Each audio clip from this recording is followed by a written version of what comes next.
boa tarde. Começamos o nosso novo, dando continuidade ao canal teórico, agradecendo muito a participação de uma médica conceituada, uma médica brilhante, pneumologista nessa cidade, doutora Maria de Fátima Pombo. Agradecer muito a permanência dela, agradecer o convite ofertado pelo Moura.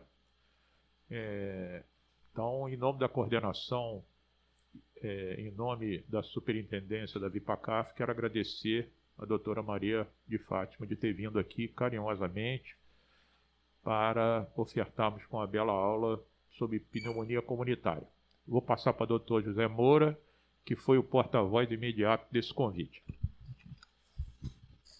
Boa tarde. A doutora Fátima dispensa muitos comentários, né? Todo mundo já conhece, já sabe da pneumologista pediátrica, titular da pneumologia pediátrica da UF, do FRJ também, e, bem, extremamente conhecido na cidade como a melhor pneumologista pediátrica, né? Vou dar a palavra.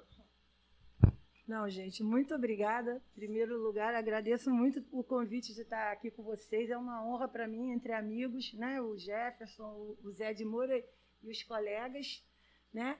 Então, sempre vocês precisarem, a gente pode fazer depois, combinar um bloco de doenças respiratórias para a gente conversar, porque eu acho que é muito importante.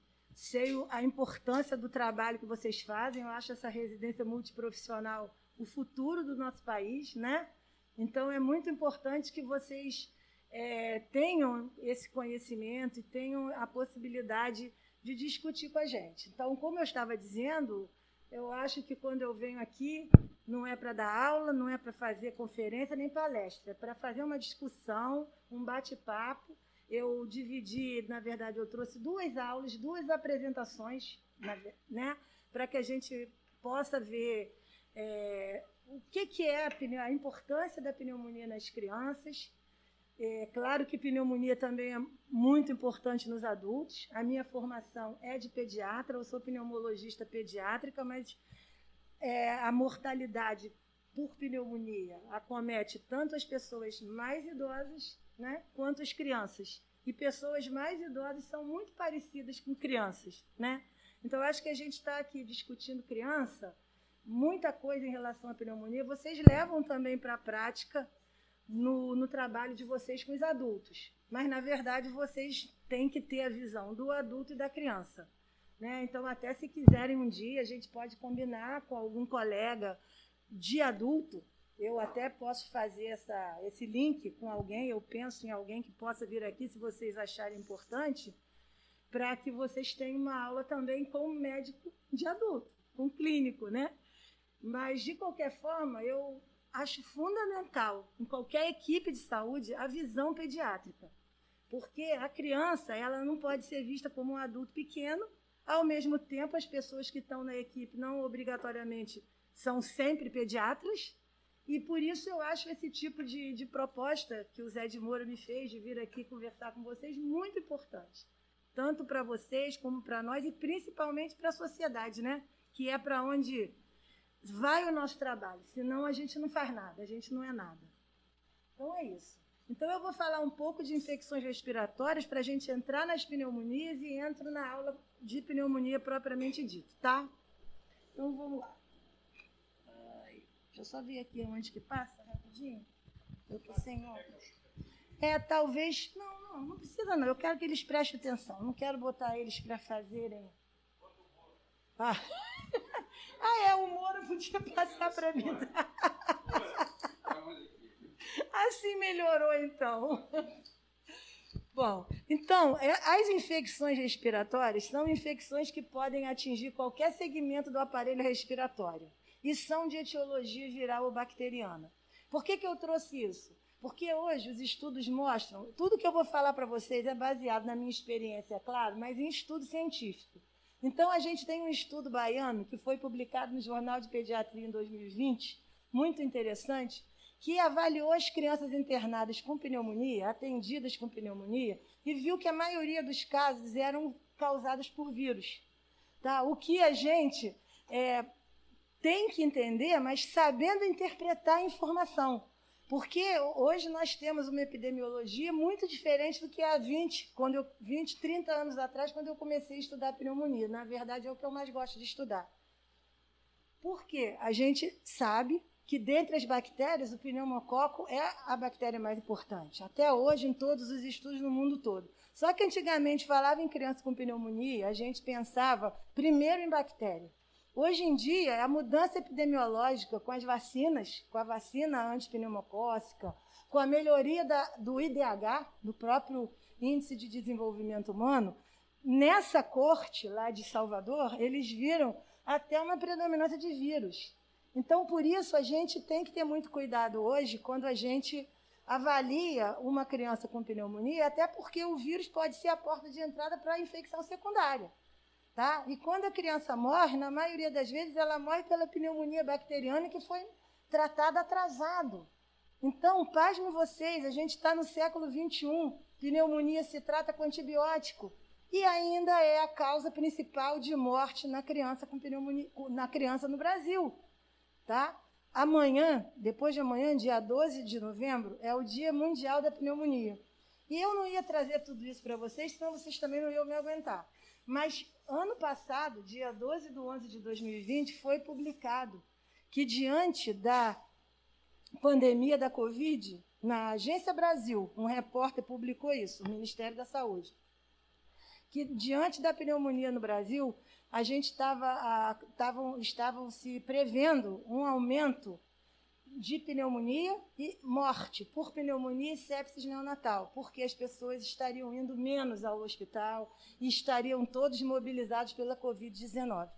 Então, praticamente, a gente pode afirmar que pneumonia ainda é a causa principal de morte em criança quando a gente fala em criança de 0 a 5 anos. Eu não estou falando em mortalidade infantil, de 0 a 1 ano, porque aí as causas perinatais vão ganhar. Mas, quando você olha a criança no todo, até 5 anos, é a principal causa de morte de internação hospitalar. E hoje a gente tem que pensar também na questão do vírus. Então, a gente pode ter várias infecções respiratórias, né? Desde resfriado até pneumonia, e o que a gente vai considerar hoje, a gente vai focar na pneumonia. Então, vamos lá. Mas antes, pode passar. Tá? Então, são doenças que podem afetar crianças, principalmente menores de 5 anos, como causa importante de morbidade. Já falamos tudo isso. Pode passar? E os fatores de risco. Por que não se morre no Canadá igual se morre na África? Por que não se morre no Brasil igual se morre na África? A gente está muito melhor. Por conta de fatores de risco. Desnutrição, baixo peso ao nascer. Todos esses aqui que vêm facilitar essa situação. Ó, vacinação. Plano Nacional de Imunização, um dos melhores do mundo. Nossa cobertura vacinal está em 50%. Vocês sabem isso melhor que eu. Vocês estão ali direto vendo isso acontecer. E ainda tem gente que acha que é para dizer para a mãe não dar vacina no filho. Tá? Então, olha só. Baixo nível de escolaridade dos pais, que não conseguem entender a gravidade da situação. Poluição com tabagismo passivo, mais condições de moradia, que faz com que um pneumococo, uma infecção viral, se dissemine mais rápido. Né? Próximo. Então, esse artigo aqui, eu acho que vai ser o início da nossa questão em relação à pneumonia, porque é um artigo bem interessante, que já vem corroborar aquela questão dos sinais clínicos para diagnóstico de pneumonia, a nível, como é que eu vou explicar, clínico. Antes de você precisar de pedir uma radiografia, antes de você precisar de pedir um monte de exame, até hemograma, que eu não sei para que serve, a criança chega na emergência com uma suspeita de pneumonia, tem que pedir hemograma, tem que avaliar clinicamente, porque tem sinais clínicos que te dão um diagnóstico. Se internar, você radiografa, porque senão mais da metade das radiografias nas emergências são normais. A gente não está na África, onde não tem radiografia. No nosso país, a gente tem a cada esquina um hospital com clínica radiológica, certo? Claro, não é em todo lugar, mas aqui na nossa realidade. Então, dá valor à a sinais clínicos. E esse artigo é um artigo que eu acho que é do European Respiratory Journal, de 2019, que ele começa, não sei se vocês... Passa o próximo. Que ele coloca uma coisa muito importante quando a gente vai fazer o diagnóstico de pneumonia, que é justamente focar o que é asma, o que é pneumonia. Porque a gente tem aquela noção, criança com febre, com taquipneia, pensar em pneumonia. Mas sempre, em todas as diretrizes, tinha que considerar a questão da sibilância. Porque uma criança, ainda mais pequena, com tosse, com febre, com sibilos, com taquipneia, se ela tem sibilos, você tem que pensar na asma. Porque senão também todo mundo vai ter pneumonia. E você vai dar antibiótico à toa. Isso é uma coisa muito comum, né? Então, esse artigo é um artigo que eu posso até passar para vocês, é fácil de ler, uma coisa bem interessante, curtinha, que ela separa. Quando você avalia a criança com tosse e dificuldade para respirar, quem está sibilando e quem não está sibilando.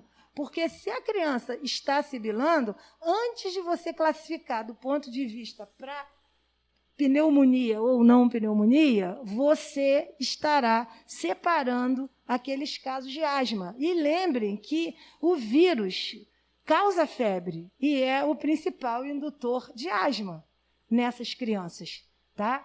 Então, exatamente. Isso aí. Exatamente. Então, são questões assim que eu acho fundamentais, é a gente reconhecer, né, o momento de dar o antibiótico, porque se esse momento passa, a criança pode evoluir para óbito. A gente tem muita noção, é porque a bactéria é resistente. Não é isso. O pneumococo no Brasil, se falando em pneumonia, ele não é resistente à penicilina. Pode tratar com amoxicilina, com penicilina cristalina, não precisa usar clavulanato para tudo. Tá? A gente tem isso, estudos nossos, não é estudo importado, porque não serve. Fora do Brasil tem muito mais resistência do que no Brasil. Então, a gente tem que basear nos nossos estudos. Tá? E, com isso, enfim, fazendo assim um pouco de mistura, mas eu queria também que vocês me perguntassem, participassem, vocês passam por essas situações. Mesma coisa com os idosos, eu imagino. Então, essa questão de prestar atenção na sibilância é muito importante. Trata a sibilância, não manda a pessoa embora, né? E vamos reavaliar, tá? Porque nada impede que, além do vírus, ela também tem uma pneumonia bacteriana, ou que esteja nesse momento com quadro viral e que vá evoluir para uma infecção bacteriana que o antibiótico pode resolver. Exatamente, você pode reclassificar. Tá? Por que eu estou falando isso? Porque não é à toa que ainda se morre tanta criança de pneumonia bacteriana. Porque ou não fez o diagnóstico a tempo, até por falta de capacidade da família reconhecer a gravidade, não é o nosso caso, mas, gente, até na clínica privada a gente vê isso. Tem aqueles pais que eles não estão vendo que a criança não está bem e ficam telefonando, passando imagem, e você vai para emergência, vai para emergência. Entendeu? Porque não dá para esperar e, às vezes, eles não percebem. Então, imagina onde o nível de escolaridade é mais baixo. Né? Então, eu acho que a gente, no Brasil, a gente faz várias medicinas, mas não adianta, gente. A gente é um médico. Então, a gente tem que ter a visão certa para o lugar que a gente está trabalhando e para a população que a gente está lidando. Né? Muitas vezes até com mais de uma, enfim.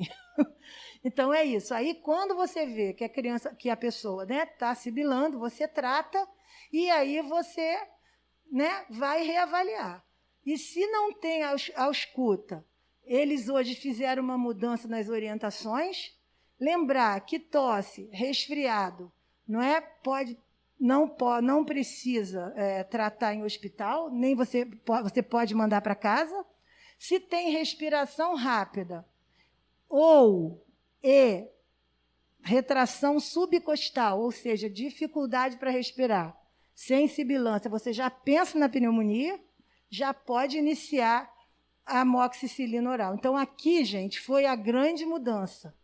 Por quê? Porque, antigamente, a criança que tinha frequência respiratória elevada, ela era mandada para casa. E a criança que tinha retração subcostal, ela sempre era internada.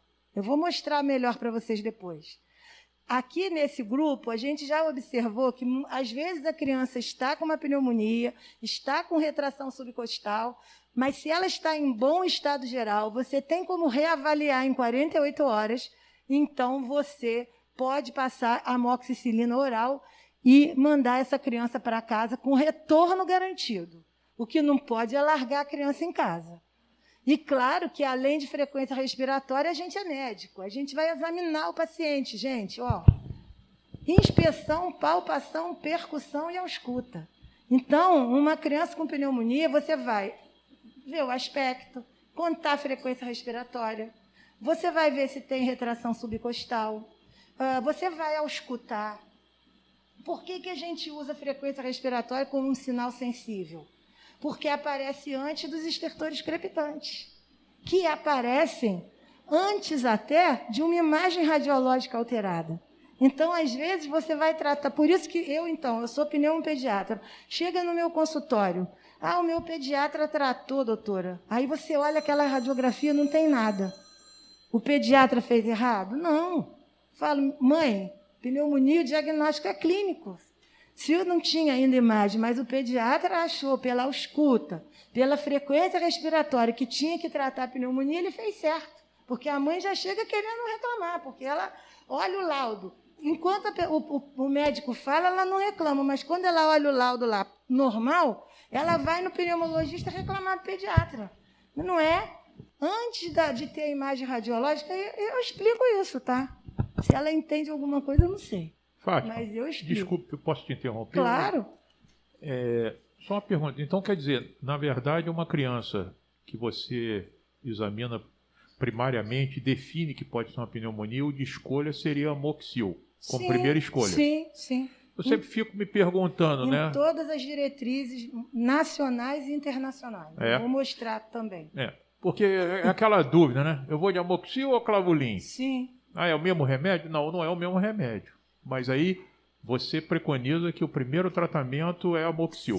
Sim. Tá bom. Só para mim aprender, né? Não está errado fazer o clavulin. Eu sei de postos de saúde no Rio, por exemplo, às vezes a gente conversando isso nessas apresentações, que não tem amoxicilina, que só tem clavulin. E o clavulin é um remédio amado pelo Brasil. Eu não sei, eu acho que foi um negócio assim que colou fundamentalmente, porque você vê que, por exemplo, na Argentina, parece que o queridinho era o Zinate, a cefuroxima. Mas, por exemplo, sulbactam não colou muito no nosso meio. Não foi um antibiótico. Eu falo isso para vocês porque, assim, eu sempre participo, pelo menos lá no Fundão, a gente fazia fluxograma de tratamento. Tá? Não é fácil, mesmo numa instituição universitária, colocar um fluxograma de decisão médica, porque a coisa mais difícil que tem é mudar a conduta médica. Tá? Os médicos são muito difíceis, tanto de você ser chefe quanto de você discutir uma conduta, porque o cara não muda. E a gente só consegue mudar conversando. Então, não adianta impor. Então, até lá no hospital nosso, a gente discutia muito isso, porque esse fluxograma de tratamento das pneumonias internadas, a gente queria criar uma rotina. Por quê? Um fazia amoxicilina, penicilina, clavulin, cada um fazia uma coisa. E a DIP colocou o seguinte, para a gente deixar na rotina um rodízio dos antibióticos, até para diminuir a questão da resistência. Então, a gente tinha como primeira opção a penicilina cristalina ou ampicilina, que é o que está em todas as diretrizes. E aí a gente tinha como segunda opção clavulin, ou sulbactam, ou cefuroxima. E as médicas da DIP falavam que é importante, num serviço, alternar para você evitar a resistência antimicrobiana naquele hospital. Porque o certo era a gente trabalhar, né, de acordo com... Exatamente. Então, para vocês verem a ideia, quando a gente usa clavulin para todo mundo, o que acontece? O que o clavulin aumenta de espectro em relação à amoxicilina? Vamos lá. O que vocês acham? Clavulin, né, seria a amoxicilina mais o clavulanato. A gente sabe que a amoxicilina cobre bem gram positivo e gram negativo num certo... e pega razoavelmente hemófilos. E amoxicilina e clavulanato? O que é o grande diferencial? Vamos lá. Então, pode pegar estáfilo, que até a amoxicilina também pode pegar. Se não for uma arsa, se for um meticilina, não vai pegar tão bem como a oxa, mas pega. Mas o que mais que tem? Vamos lá. Pior que eu não decorei o nome de ninguém, só de Juliana. Vamos lá, Juliana. Mas aumenta o espectro do gram negativo. E o que mais? Qual é o diferencial do clavulin? Os que produzem beta-lactamase, os hemófilos resistentes, que produzem beta-lactamase, e os anaeróbios. Essa é o grande diferencial do clavulin. Por exemplo, para a cefuroxima, que não pega anaeróbio. Só que a penicilina cristalina pega anaeróbio. Então, não tem nem essa justificativa de você usar o clavulin primeiro do que a penicilina cristalina. É que a penicilina cristalina é barata, você faz de 6 em 6 ou de 4 em 4 horas, dependendo da gravidade, e o outro você pode fazer 3 vezes ao dia. Tudo é conversável, mas o que eu acho importante é a gente saber o que é cada coisa. Porque, às vezes, passa uma mensagem para a gente que está errada. Entendeu? Então, é isso. Essa é a questão dos antibióticos. E o sulbactam tem mais ou menos o mesmo espectro que o clavulin. Mas a gente não usa na rotina nossa. É engraçado isso. Então, lá no nosso fluxograma do IPPMG, a gente tinha como uma outra opção e para usar durante um tempo. Tá? Pode passar. Então, isso aqui foi que, como nós estamos atualizando um documento científico da Sociedade Brasileira de Pediatria, que já foi publicado, mas nós retiramos para fazer uma revisão, a nossa amiga fez a tradução daquele slide anterior, tá? Para facilitar. Então, não está acrescentando muita coisa, mas é só observar aqui, em quem não tem sibilos, e você classifica como uma tosse e resfriado, você pode dar alta com sintomáticos e orientação. Se a respiração é rápida ou tem tiragem, tratar em casa. E se tem sinais de perigo, doença grave ou muito grave, gente, não importa o que é, manda para o hospital. Eu acho que essa é a mensagem mais importante. Às vezes, muitas doenças você tem uma fase em que a pessoa tem cansaço, tem febre, então também não pode deixar passar. Tá? Qualquer dúvida, qualquer risco. Vamos lá, próximo, Zé. Qualquer sinal desses aqui, de gravidade, não está aceitando dieta, convulsões, se tem alguma alteração de sensório, estridor em repouso, sibilância, febre ou hipotermia, a gente sempre avalia os menores de 2 meses separados, porque são as crianças que têm maior chance de evoluir para óbito mais rápido. Tá? Se tem uma frequência respiratória alta, se tem tiragem, pode ter até hipotermia, urgentemente para o hospital. Tá? Aqui a gente fala da primeira dose do antibiótico. Isso é lá no Amazonas, onde a gente já teve o prazer de ir fazer esse treinamento, que é uma experiência assim, maravilhosa. Às vezes, de um lugar para o outro, a pessoa vai de canoa. Então, para não perder 6 horas, você faz uma dose de antibiótico na criança e manda para o hospital. Mas é importante você reconhecer. Porque a gente está no Rio de Janeiro e criança está morrendo de pneumonia. Porque, às vezes, a gente tem essa ideia, mas isso é lá no Amazonas. Não é. A gente está falando do nosso estado, do nosso país no todo e mesmo no nosso estado. Pode ver, taxa de mortalidade, criança menor de 5 anos, pneumonia. Tá? Vamos lá.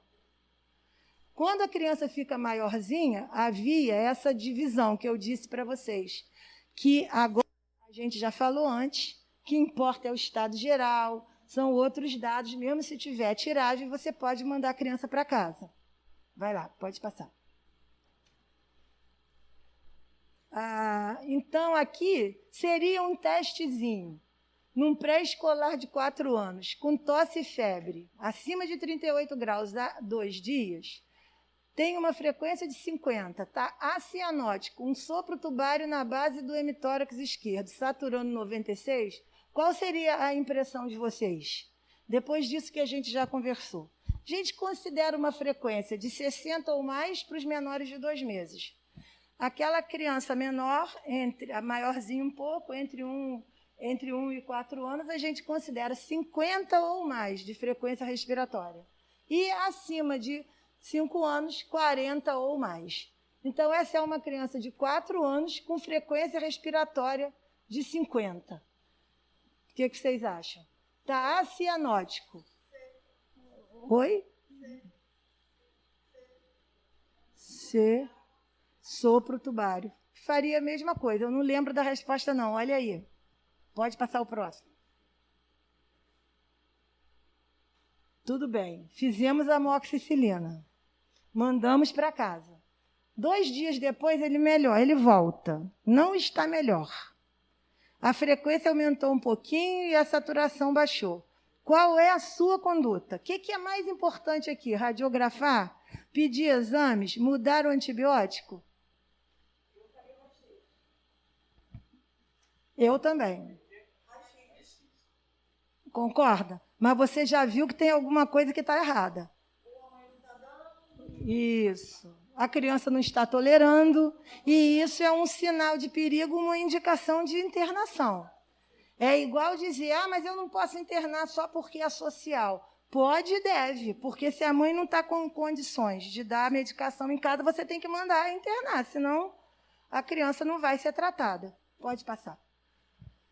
Aí, gente, esse é um caso real, tá? Veio com essa imagem aqui à esquerda. Sim. E você concorda comigo que mesmo antes da radiografia você já internaria?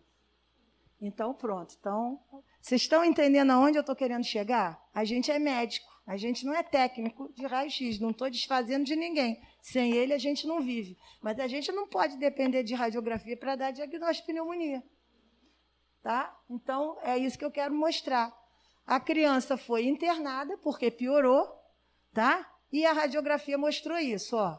Então, ó, tinha sopro tubário. O que significa um sopro tubário? Olha o sinal auscultatório, mais uma vez batendo a nossa porta. Ausculta, né? O que o sopro tubário significa do ponto de vista semiológico? Que temos uma condensação, tá? Então, quando a gente vê essa curvinha aqui, que seria a parábola de Damoiseau, que pode ser que tenha um pouco de líquido, pode ter líquido. Mas quando você tem um derrame pleural extenso, ao invés de sopro tubário, o que você tem? Diminuição do murmurio, concorda? Então, provavelmente, essa criança tem mais condensação do que derrame. Mas não importa. A gente tem que internar e aparecer o derrame pleural é indicação de você iniciar um tratamento o quê? Endovenoso. O antibiótico precisa chegar em dose mais alta e se manter no nível sérico mais regular. Não é que a bactéria seja resistente. Essa criança foi tratada corretamente com amoxicilina, pode ser internada e tratada corretamente com penicilina cristalina. Mas o nível sérico, a estabilidade do nível sérico que a gente consegue com a via endovenosa é diferente do que com a via oral. Então, essa criança precisa de uma internação e uma medicação venosa, tá? Então, é isso. Outro caso. Um pré-escolar com febre há 3 dias e tosse esporádica úmida. Ontem surgiu respiração rápida, inapetência e dor do lado esquerdo do peito. Exame físico, bom estado geral, frequência respiratória 36, murmurio diminuído à esquerda, com estertores crepitantes.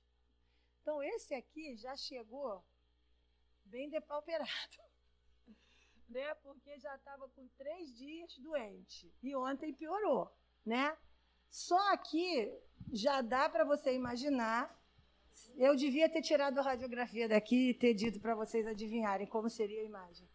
Mas, enfim, esses estertores crepitantes, né, do ponto de vista semiológico, são patognomônicos, assim como o sopro tubário, né? Então, o sopro tubário é o som chegando naquela condensação, aquela hepatização do parênquima pulmonar. E o estertor crepitante é representa líquido, secreção purulenta nos alvéolos. Então, você ouve no final da inspiração. Não é isso? Então, olha só como a semiologia é rica e nos ajuda. Agora, a gente tem que praticar, né? Próximo. A criança, a gente vê que a evolução, a melhora da imagem pulmonar é muito boa na criança, mesmo que demore um pouco, mas acaba acontecendo. Eu acho que é um pouco diferente dos idosos, que tem mais tendência a sequelas. Mas, então, essa abordagem terapêutica adequada, com punção de tórax, com drenagem do derrame purulento ou do derrame muito volumoso, é muito importante para você lidar com essas pneumonias. Fala. Uhum. Tinha uma diferença entre Rio e Niterói. Niterói não gostava de drenar nem impulsionar. E eu sofria. E drenava direto. Nossa, eu sofri muito aqui em Niterói. Isso aí eu me lembro de um grande mestre chamado Edgar Venâncio. Isso. Edgar Venâncio não gostava de puncionar nenhuma criancinha. Uhum. Era uma briga no Hospital Santa Cruz. Edgar Venâncio era um cara que a gente tinha que respeitar, né, Fátima? Mas ele era o cara, né? Mas então, e foi a época que eu comecei a surgir como pneumologista pediátrica na cidade. E era muito difícil para mim. Exatamente. Porque assim, você pode até não drenar um derrame. Batia de frente com o Edgar Venâncio, né? Era difícil. Era difícil. Era difícil. É verdade. É verdade. Ainda mais quando o derrame é purulento. Tá? Não tem como. Então, puncionar moderado a grave é muito importante para você ver o aspecto. Às vezes nem precisa fazer aquele monte de exames de bioquímica, porque só de você olhar tem pus, manda para a cultura e drena, entendeu? Se não, você esvazia, quer esperar um pouco, espera, às vezes resolve. Mas é muito difícil, muito difícil. Próximo. Bom, então acho que vamos embora, pode passar que eu vou entrar na outra aula. Eu me lembro, Fátima, aquelas pneumonia por estáfilo, que tinha um derrame enorme. E a gente tentava convencer o doutor Edgar Venâncio, mas ele batia o pé e não. Eu atendi uma criança... Lembra disso? Eu? Entendeu? Mas o doutor Edgar Venâncio era um ótimo... excelente, mas não se discute. Mas ele para drenar um tórax de uma criança era difícil. Não é isso? Muito difícil. Não é que a gente queira drenar. Eu acho que ninguém quer. Ainda mais invadir criança, a gente evita. Mas derrame purulento, poxa vida, é muito difícil. Então, eu acho que a gente podia passar para outra apresentação, só para a gente falar um pouquinho mais de pneumonia. Vamos lá. Não tem problema. Eles sabem isso. Vamos passar para outra aula. Você tem que... Se eu fechar aqui, dá licença. Eu tenho que fechar aqui. Cadê a setinha? Gente, pergunta alguma coisa. Enquanto a gente está aqui, vamos lá. Esse caso dessa criança, fisioterapia também nos ajudaria, não? Olha, o que eu posso te dizer em relação à fisioterapia? Na fase aguda, não se vê com bons olhos a questão da fisioterapia nas pneumonias. E isso é uma coisa também que a gente, muitas vezes, se estressa nos hospitais que a gente vai, que a gente está. Porque... não que a fisioterapia vá causar nenhum prejuízo, mas muitas vezes a criança com pneumonia, ela está dolorida, tem dor no tórax, a pleura dói. Mesmo uma condensação, você tem uma certa pleurite. O derrame mostra que você tem pleurite. Então, na fase aguda não é indicado. E na maioria, grande maioria das vezes, o pulmão da criança se recupera, ao contrário dos adultos. Então... eu acho que é uma outra postura, tá? A criança, ela faz o exercício que ela precisa. Claro, se você tem uma telectasia, né, obviamente você vai depois incentivar com uma fisioterapia para tentar ajudar a resolver a telectasia, tá? Mas não é indicado raio-x de rotina para controle, tá? Só casos mais graves, né, crianças que evoluem com sequelas. A gente sabe que as pneumonias graves podem evoluir com pneumatocele, com bolhas, e muitas vezes você quer saber se daqui a 6 meses melhorou. Agora, ficar fazendo tomografia para medir bolha de criança que está eupneica, não precisa. Você deixa quieto e vai acompanhando. Tá? Vamos lá. Bom, então, gente, lembrar que essas pneumonias adquiridas na comunidade, elas ocorrem em crianças não hospitalizadas no último mês. Por que eu estou falando isso? Porque uma coisa é a gente conversar sobre pneumonia hospitalar, outra sobre pneumonias comunitárias. Tá? Então, são pessoas que não estão colonizadas por germes hospitalares e germes que vêm do domicílio, da escola ou da comunidade. Por isso que a gente está falando de penicilina, de amoxicilina. Então, história é tudo. Tá? A gente está deixando bem claro que houve uma mudança epidemiológica. Né? A vacina antipneumo mudou. Né? Se você não tem aqueles sorotipos, não só pela própria natureza, mas os outros que não estão contidos, eles vão ocupar o lugar. Né? Hoje a gente está vendo o MARSA, o próprio estáfilo. Hoje a gente está vendo estafilococcía MARSA em pessoas que nunca foram hospitalizadas, nem tiveram contato com ninguém hospitalizado. Ou seja, o CAMARSA, é o Community Acquired. A gente está vendo o Staphylococcus aureus adquirido na comunidade.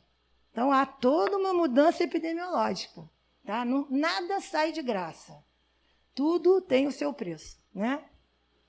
Mas, hoje em dia, se morre muito menos de pneumonia do que morria há 10 anos atrás. Então, isso é muito bom. Né? Enfim. Então, é a causa mais comum de morbidade e mortalidade, e esse aqui é o documento científico que nós elaboramos, o nosso grupo do Departamento de Pneumologia da Sociedade Brasileira de Pediatria, que são 2 documentos sobre abordagem diagnóstica e terapêutica das PAC não complicadas e das PAC complicadas, para vocês terem ideia de como a coisa é complicada. Vamos lá. Por quê? Pneumonia. Tratar a pneumonia é um desafio. Diagnóstico etiológico, que é uma coisa que você fica logo achando, né? Ah, meu Deus, eu trabalho num posto de saúde, não tenho como saber o que causou isso. Tira isso da cabeça. Diagnóstico etiológico é difícil no dia a dia. Em Niterói, no Rio, em Washington, em Toronto, em todo lugar. A hemocultura tem uma sensibilidade menor do que 20%. Em todo lugar. Você está num lugar que cresce bactéria em tudo, tem alguma coisa errada. Porque não tem essa sensibilidade, o método não permite isso. Tá? Então, o diagnóstico é raro. Claro que as pesquisas nos ajudam nisso. É o que eu vinha conversando com o Zé. Os estudos servem para isso, para nos embasar, para nos ajudar e para nos estimular também a organizar estudos na nossa realidade. Né?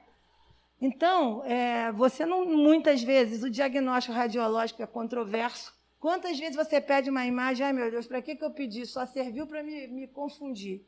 E aquela pergunta que eu já respondi, vou continuar mostrando para vocês, se tratar penicilina com penicilina ou derivados é arriscado nos dias atuais, a gente já pode praticamente dizer que não. Pode passar o próximo. A etiologia. Né, o Jefferson tinha lembrado, né, o Staphylococcus aureus continua como um agente etiológico que precisa ser lembrado em crianças pequenas, menores de 2 anos.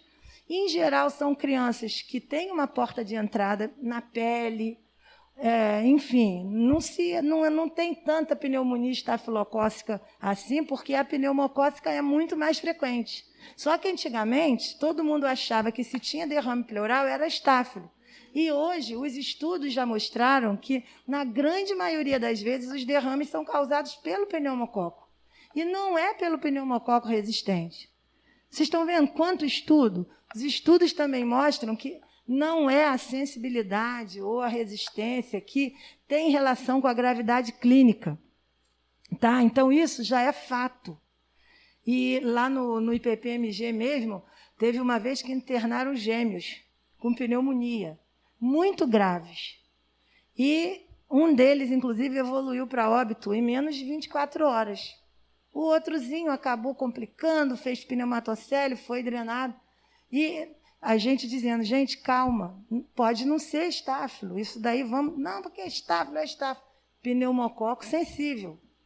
Entendeu? É uma experiência única, não vale como uma regra, mas isso é o que mostram os estudos.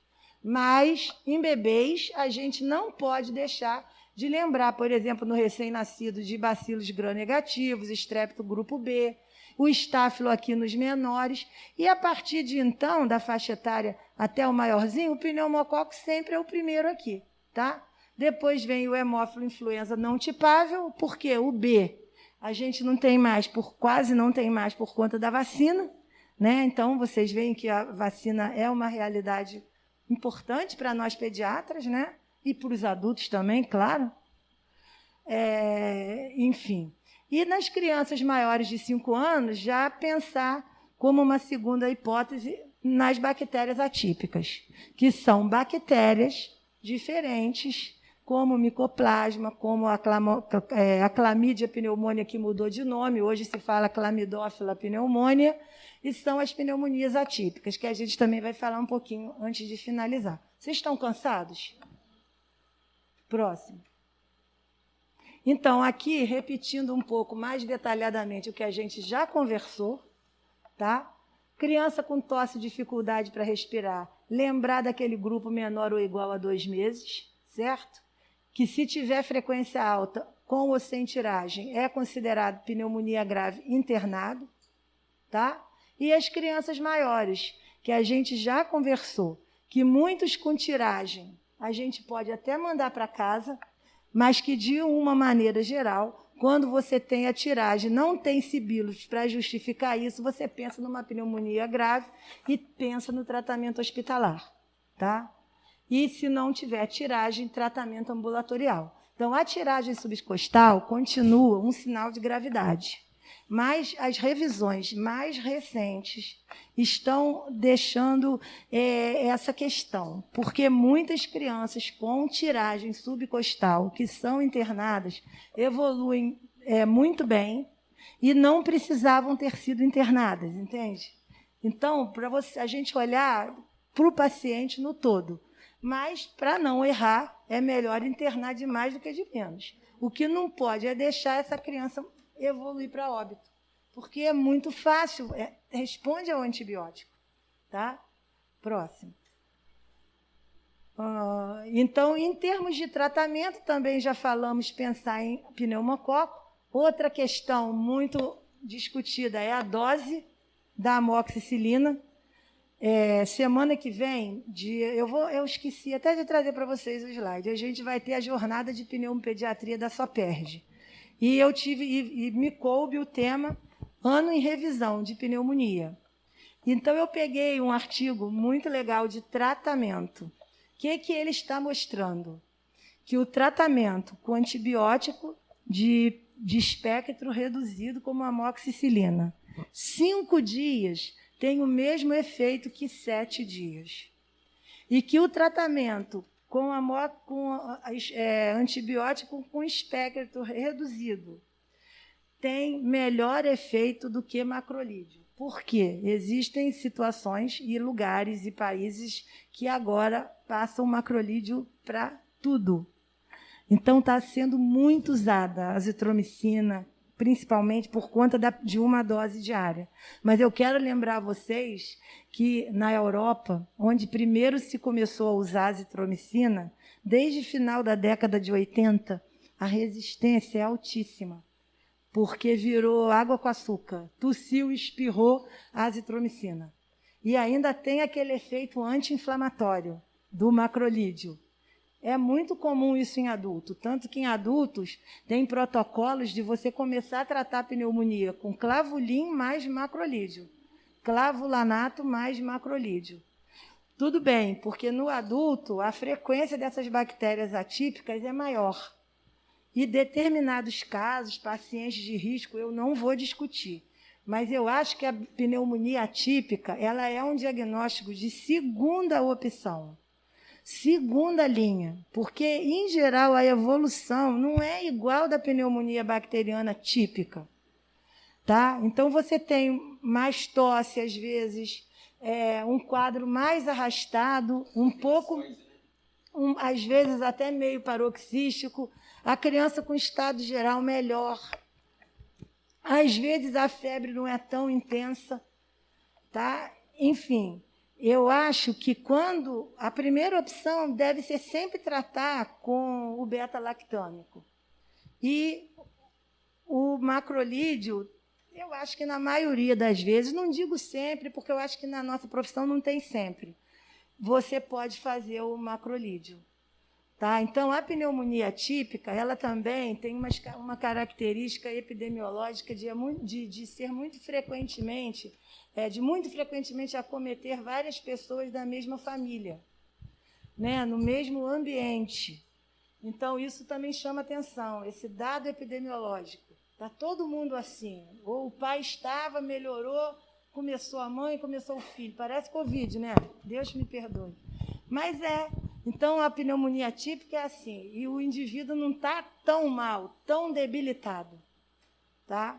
Então, na maioria das vezes, depois, se vocês quiserem, eu conto o caso recente, que eu estou acompanhando por telefone, de uma paciente minha que internou no Hospital Icaraí, e a única coisa que cresceu foi que conseguimos isolar não, mas detectar foi micoplasma. Totalmente diferente de tudo, mas enfim.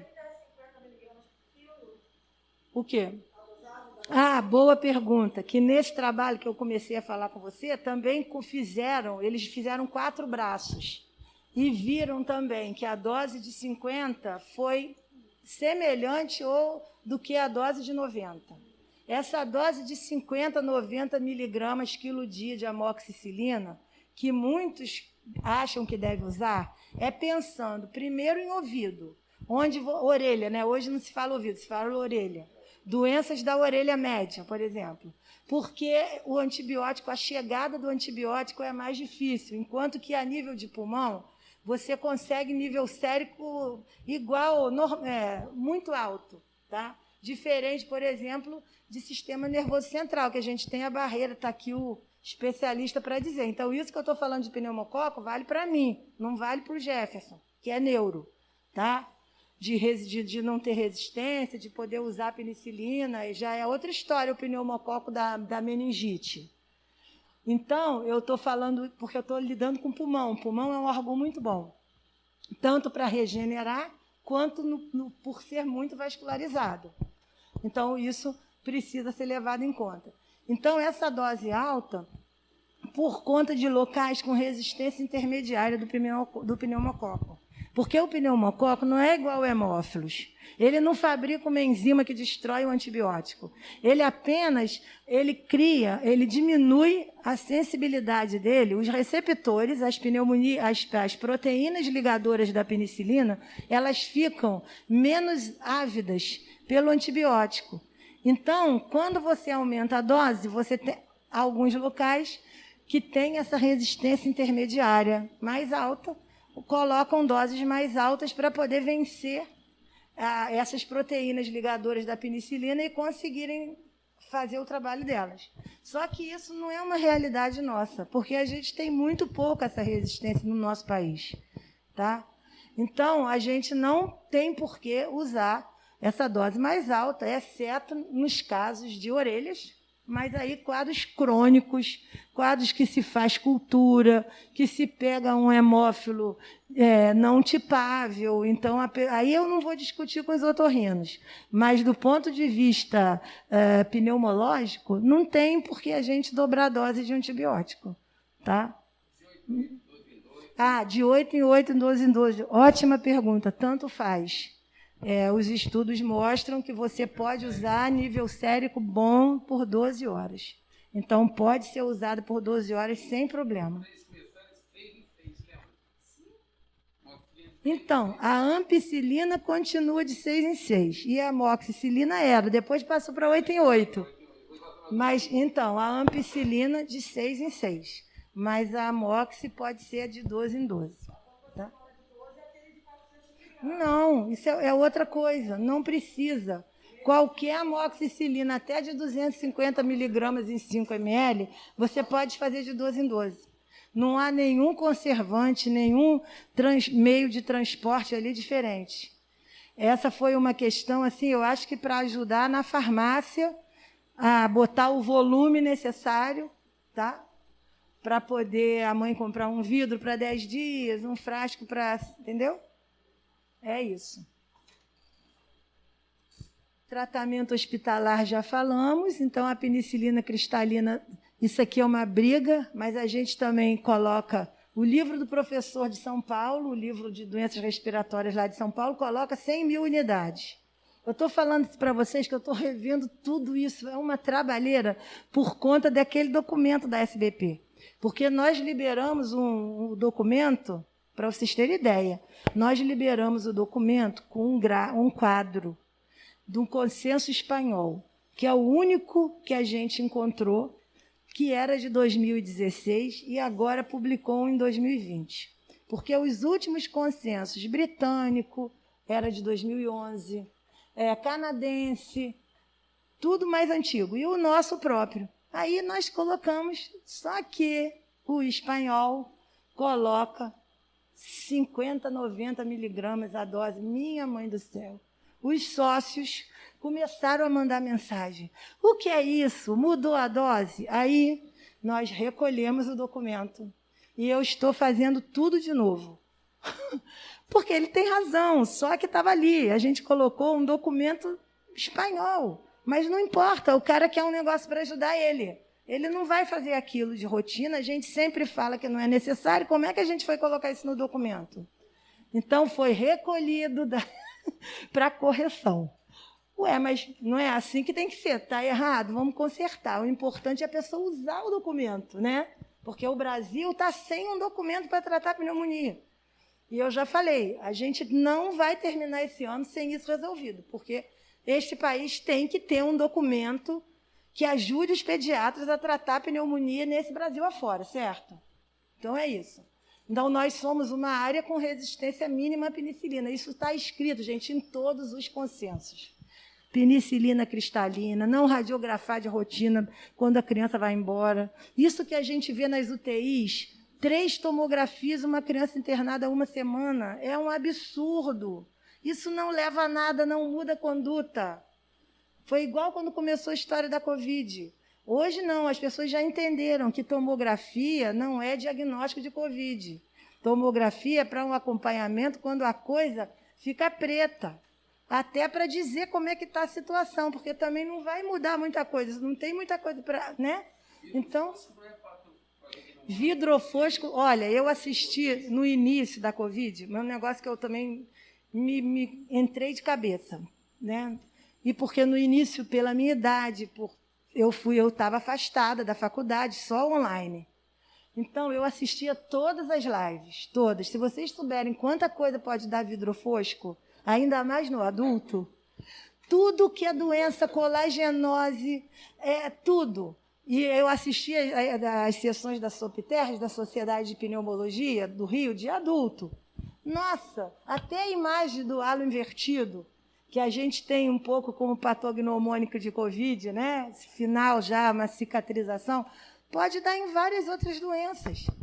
Então, é claro que a gente está na pandemia. Se a gente vira um vidro fosco, até provar o contrário, é Covid. Mas não se pode também deixar de pensar em outras coisas, né? Então, vamos lá. Então, isso aqui é importante, que também está no documento. O que pode ser causa de falha terapêutica? Né? O aparecimento do derrame, de complicações, outros agentes que não os esperados. Olha aqui as bactérias atípicas. Foi o caso da minha paciente que internou no CTI do CHN, do Hospital Icaraí. E a imagem radiológica era pobre.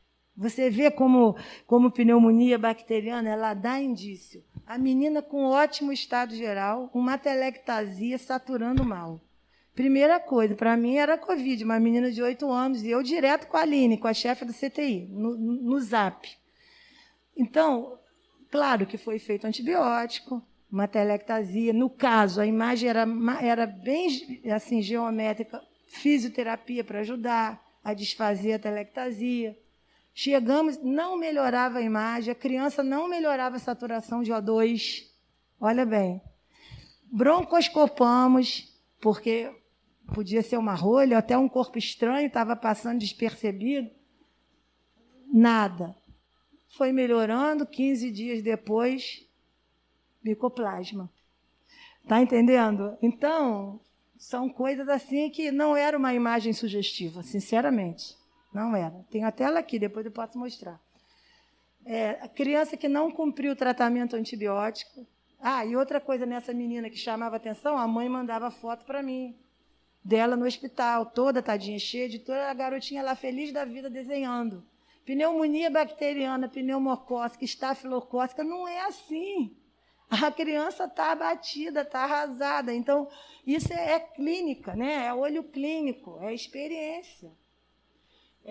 Não cumprimento do tratamento antibiótico proposto, ter uma doença de base que tem que ser levada em conta, tá? Ocorrência de quadros diferenciais, como, por exemplo, aspiração, malformações. Eu acho que no adulto é a mesma coisa, vocês concordam? É muito parecido adulto com criança, eu acho. Adulto não, idoso. Adulto já acho diferente. Aí essas indicações de internação a gente já falou. Pode passar. Só para mostrar para vocês aqui o fluxograma que a gente fez lá no fundão e que a gente agora atualizou para esse documento. Se vocês quiserem, eu mando para vocês esse documento, que eu acho legal vocês terem como generalistas. O fluxograma não é tudo na vida da gente. Eu sei que, né, mas ajuda muito na hora de uma tomada de decisão, te dá respaldo. Você não é obrigado a fazer igual está ali, mas eu considero que dá uma base, né? Então, não vou entrar em detalhes, a gente já falou tudo isso, e lembrar da importância da abordagem cirúrgica em casos de derrame. Vai lá. Esse aqui, só para lembrar vocês, que na época que a gente fez esse fluxograma, a gente vinha atualizando, né? Hoje nós temos DRAG por Covid-19, por SARS-CoV-2, mas na época a gente poderia estar lidando com casos de DRAG por influenza.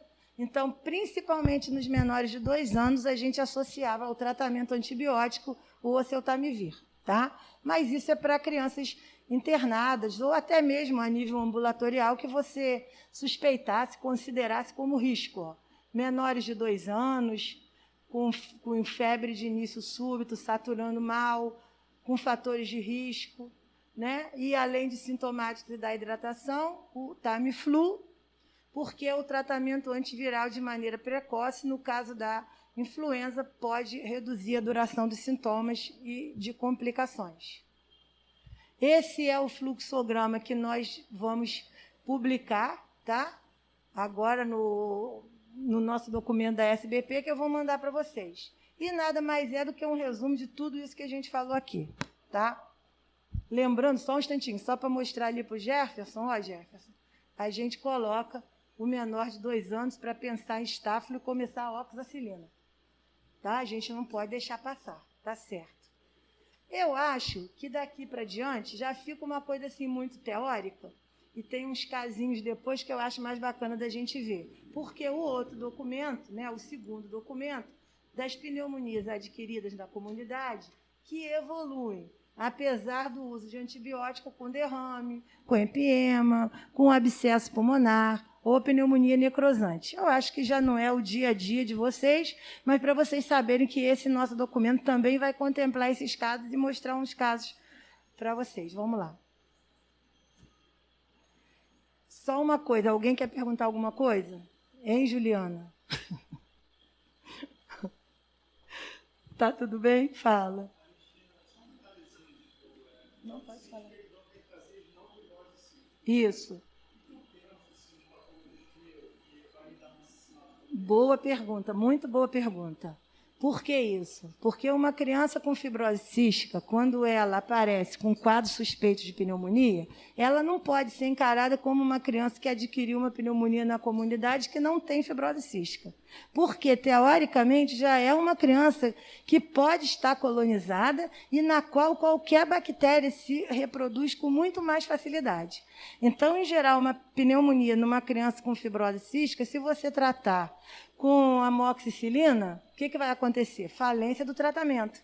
Porque ela pode estar colonizada por estáfilo, por pseudomonas, por Burkholderia cepacia, por outras bactérias. Então, é uma criança que, a partir do momento que tem uma pneumonia, ela tem que ser já tratada com uma bomba atômica, porque você tem que cobrir tudo isso e muitas vezes internar. Muitas vezes internar. A gente que é pneumopediatra, por exemplo, no meu consultório mesmo, lá no fundão, a gente manda a criança para o Fernandes Figueira, faz o diagnóstico através do teste do suor, lá no Fernandes Figueira, que é o centro de referência, e continua sendo acompanhada lá. Lá no IPPMG, a gente, nem aqui no Antônio Pedro, a gente não acompanha essas crianças, porque elas ficam no centro de referência, que é o Instituto Fernandes Figueira. Mas elas geralmente andam com uma folhinha com uma sugestão de tratamento em caso de necessidade. E a gente tem o celular do grupo do Fernandes Figueira. Então, hoje, com o Zap, eu passo uma mensagem, olha, estou com fulaninha aqui. Aí elas orientam, olha, a última cultura deu isso, já é um tratamento mais direcionado. Tá? Então, se a criança interna no fundão, a gente liga para as meninas, para as médicas lá do Fernandes Figueira, ou a mãe já está com aquela folhinha dizendo a situação atual da criança em termos bacteriológicos e a gente faz o tratamento adequado. Tá? Mesma coisa em pacientes que têm bronquiectasias não fibrocísticas. A gente tem, por exemplo, pacientes com discinesia ciliar. É que isso já é uma coisa assim, que eu acho muito específica, mais para o ambulatório de especialidade, mas eu sei que você lida com adulto que tem bronquiectasia. Você tem que pensar em outras bactérias, você tem que ficar mais esperto em relação à possibilidade de fungo, porque a pessoa que tem bronquiectasia pode fazer tuberculose, tudo isso. Então, presta atenção, porque às vezes ele fala que ele está resfriado com febre há 3 dias e ele está 2 meses, 3 meses tossindo. Não se esqueçam também da tuberculose. Se você quiser, eu venho aqui bater um papo com eles. Porque, gente, tuberculose, nós vamos ter um boom de tuberculose por aí. Tá? Até final do ano passado, estavam sendo usados menos 40% dos cartuchos para diagnóstico de tuberculose, do GeneXpert nos postos. Porque, com a Covid, as pessoas deixaram de procurar ajuda. Lá no IPPMG, a gente está recebendo crianças com quadro clínico bizarro de tuberculose. Tuberculose na pele, tuberculose no osso, pulmão de criança destruído porque está há meses doente sem procurar ajuda. Então, eu acho que tuberculose também é uma coisa muito importante para vocês. Tá? Então, vamos lá. Estão cansados. Vamos ver uns 2 casinhos e daí a gente fecha. Tá? Não tem mais nenhuma dúvida? Deu para passar uma mensagem assim geral?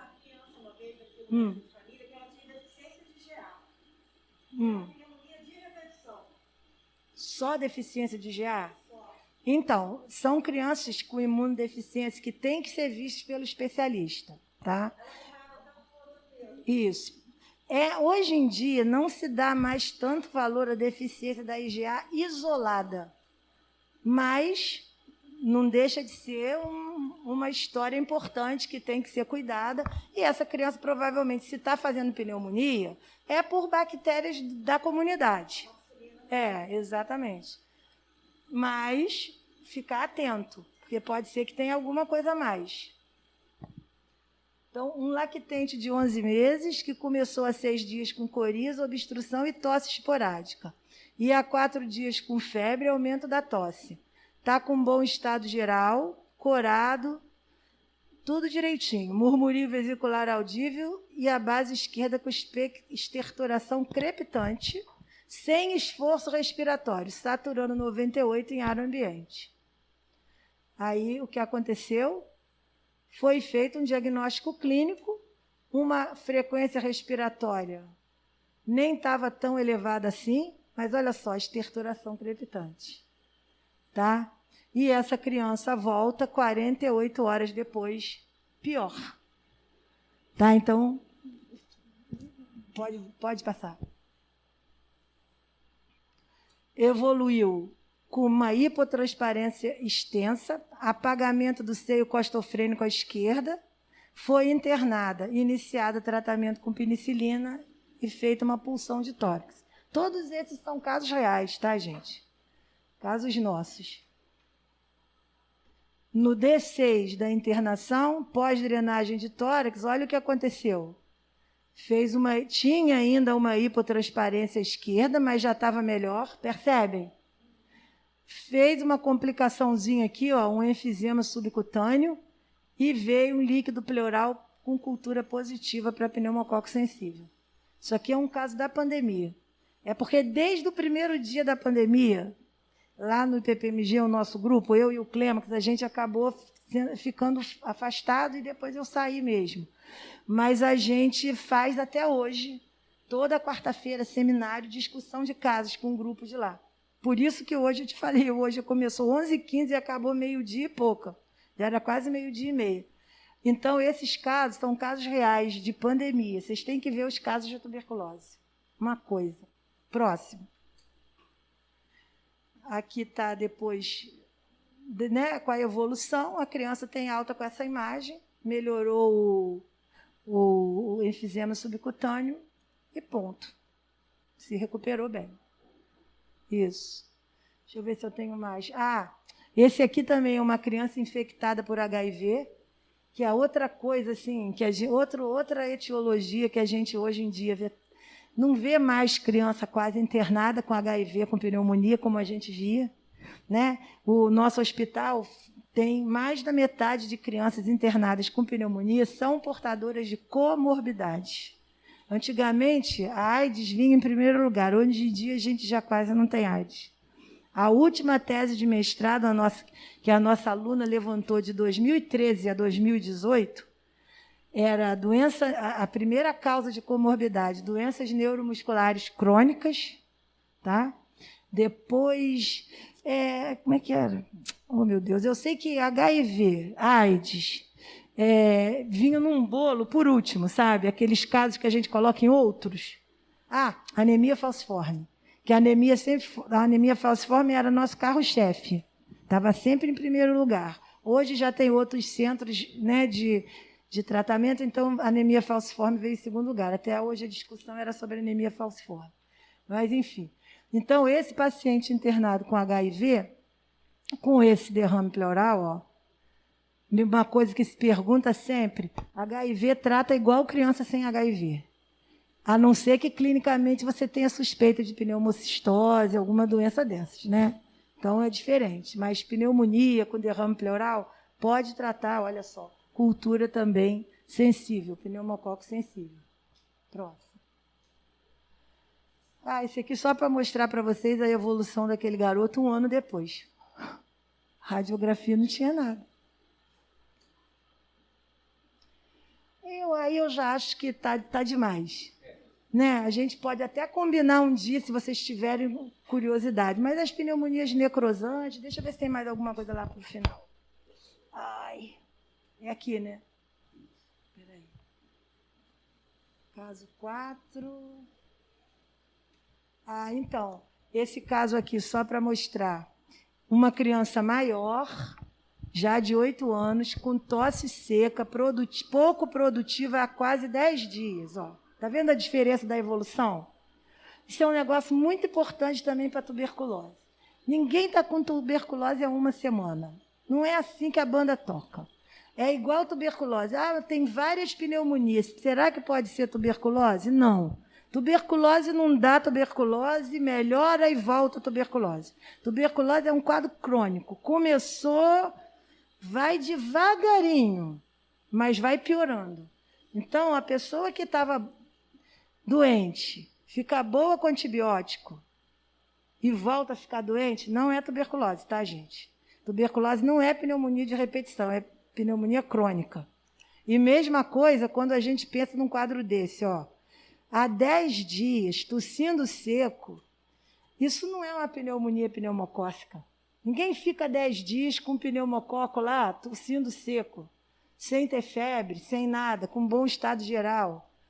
Ó, teve dor de garganta, 1 dia de febre, dor nos joelhos, e o irmão com a mesma tosse há 1 semana. Estão entendendo como que a história faz a diferença? É a história, exame físico? Mas eu queria tanto pedir um PCR para micoplasma. Sinceramente, um caso como esse, não tem nem por que você iniciar a amoxicilina. você já pensa, entende? Por isso que é um diagnóstico de segunda linha, mas tem situações que não é. Alguns já vêm para a gente usando a amoxicilina, entendeu? Mas aí você vê que a mãe, doutora, não está melhorando, continua tossindo, agora o irmão mais velho está igual.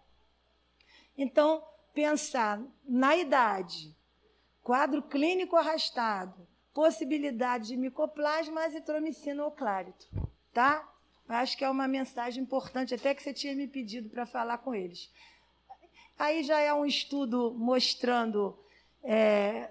Então, eu vou fechar com esse estudo, porque eu adoro estudar isso, tá? É a resistência, é a sensibilidade do pneumococo à penicilina, a questão das vacinas. Porque todo mundo fala que agora com a vacina vai ficar bactéria resistente. E vocês veem esse aqui, gente, é um estudo clássico do Azar, é um estudo italiano clássico, tá? Que mostra que 502 crianças internadas com pneumonia, com derrame pleural, não houve aumento de derrame pleural por outras bactérias.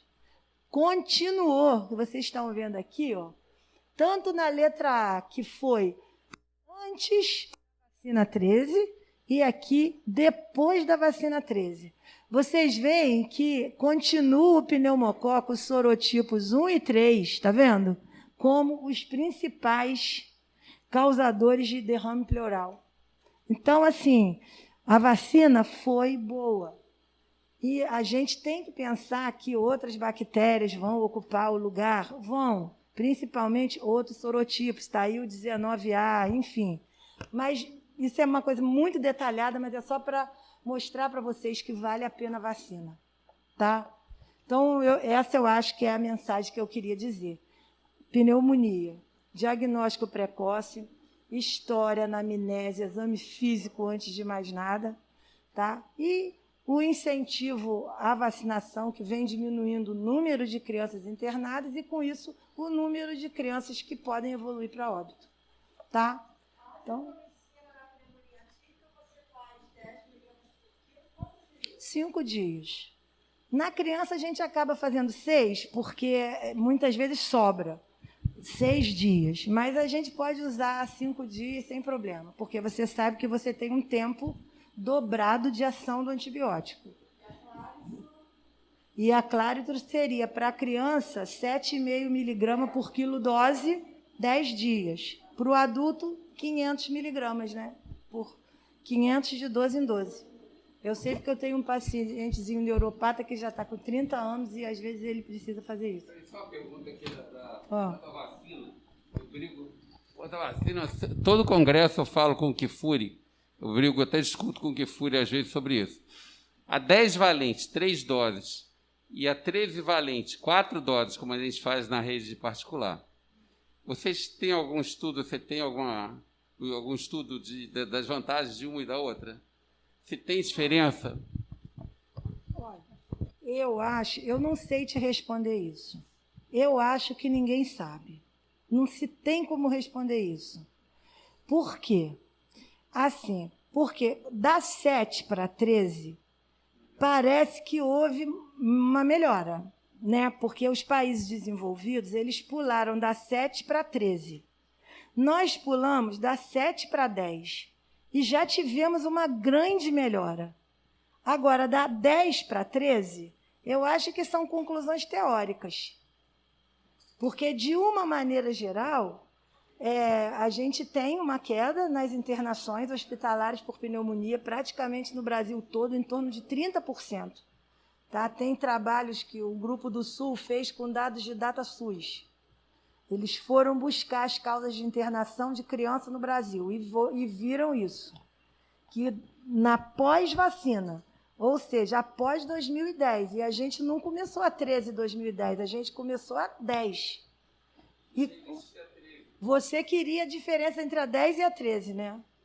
Pois é, eu não sei do ponto de vista de meningite. Eu acho que é mais importante para a meningite até do que para a pneumonia. Mas a gente pode... Eu não sei te informar. Pois é, comparando a 10 com a 13, eu acho que teórico. Se você pedir para o laboratório da 13, ela vai te dar um monte de trabalho teórico. Mas na prática, se a gente, porque nós tivemos a 10 até 2016? Pois é. Só a 10. Não, a 13 entrou um ano depois. No público também? No particular. Ah, não, então. A 13 hoje está em vice.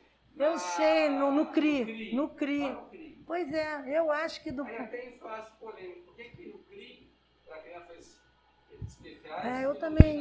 Eu também não entendo. Mas eu acho que entre a 10 e a 13, a diferença são de 3 sorotipos. Tá? E não parece que, olha só, o 1 e o 3, os sorotipos que tem nas vacinas. Você está entendendo?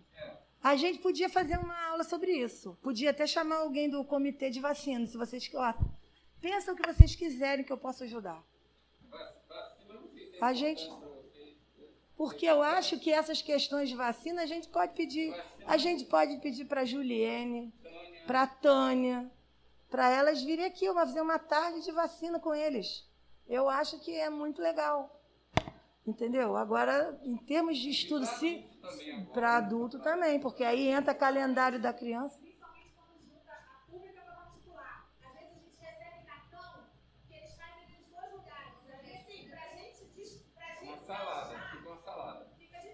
Sim. Não.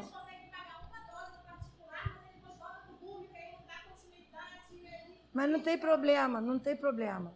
Pode misturar. Isso pode misturar. Que pode misturar, pode. Tanto que a própria Sociedade Brasileira de Pediatria, em quem fez tudo na 10, se quiser, recomenda-se uma da 13. Entendeu? Mas isso exatamente. Agora, o que eu quero te dizer é que, em termos de pneumonia, comparando antes, quando só tinha 10, é muito pouco tempo, entendeu? O que a gente podia fazer era um estudo, pegar crianças que fizeram a 10 e ver a incidência de pneumonia e crianças que fizeram a 13, para ver se tem diferença. Olha aí, mestrado para o Zé de Moura. Já arrumei um mestrado para o Zé de Moura. Que tal? Ué... A gente arruma alguém que trabalha no público, meu querido. 2 trabalhos, fica muito bom. Aí, Juliana. Então você...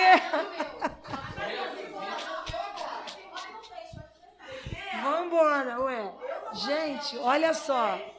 Essas reuniões, eu acho que o maior fruto tem que ser esse. A gente tem que aprender e a gente tem que se estimular a estudar. Eu estava falando com o Zé que, moços, vamos fechar ali a gravação, né? Para não... Pode? Então, é rápido. É rápido. A gente tem um canal teórico que a gente organizou, UF e Getulinho, porque nós temos alunos nossos internos que ficam no Getulinho e a gente tem uma comunicação muito boa com o hospital. Sempre teve. Foi o nosso primeiro lugar de trabalho, né, Zé? Eu adoro o Getulinho, enfim. Aí, então, a gente tem um canal teórico. Toda quinta-feira, às vezes muda para quarta, quando o professor não pode quinta. 20h, sobre vários temas que o pessoal do Getulinho pede para a gente apresentar. Por exemplo, eu já dei uma aula de tuberculose, e como eu sou da coordenação do internato da UF, é meu interesse que a coisa flua. Então, eu, professora Claudete, professora auxiliadora, a gente está sempre com a Anister, por isso que eu estou falando, a Juliene é infecto de lá. A Juliene esteve aqui já. Hã? A Juliene já esteve aqui. Ah, então, pois é. A gente pode pedir para discutir, chama a Tânia para discutir vacina, poxa vida. É isso. E se vocês quiserem participar dessas aulas, eu passo o link para vocês, entendeu? Vocês vão estar perto da gente. Qualquer coisa, seria bom a gente aprofundar nisso. Não, uma ideia? Online, tudo online. Pelo menos isso é bom, né? No online a gente pode participar de mais coisas. Então, gente, olha, eu espero ter sido útil para vocês. Não queria dar uma aula assim muito formal, porque eu acho que não é o foco, mas pelo menos incentivar vocês a estudarem, né? Tirar dúvida, Qualquer coisa, o Zé sabe como me encontrar, meu e-mail, eu posso passar artigos. Também a gente não tem muito tempo, eu sei disso, mas é bom ler de vez em quando. E é isso, foi muito bom estar aqui. Minha primeira aula presencial depois da pandemia. Pode anotar aí, pode ficar gravado, porque eu tenho que voltar à minha vida normal, se Deus quiser. Obrigada. Quero agradecer. Quer falar, amor? Quero agradecer muito a aula belíssima da doutora Maria de Fátima. Uma amiga da gente há muitos anos, uma grande profissional. Obrigado a ela ter vindo aqui, disponibilizado. É um prazer ser a primeira e tomara que não seja a última, né? E agora ela vai vir aqui sempre para bater um papo com a gente. Aprendi muito e tenho humildade para saber que a amoxicilina pode ser dada de 12 em 12 horas, que eu desconhecia, lamento, mas eu desconhecia. Achava que a amoxicilina tinha que ser de 8 em 8. Mas aprendi essa. Né? Porque no seu caso eu acho que não, né? Não, tudo bem. Não, tudo bem. Mas até para infecção, né? Bom, a gente sabia que eu não sabia. Eu só tinha na minha cabeça o tal do Clavolin BD, que aí podia ser de 12 em 12 horas, né? Mas a amoxicilina eu não sabia. Então, quero agradecer a ela, agradecer a vocês e também agradecer a oportunidade dela ter vindo aqui. O Dr. Moura foi esse canal. Não o canal teórico, mas ele foi um canal para chamá-la aqui. Então, muito obrigado a todo mundo. Um abraço para todo mundo.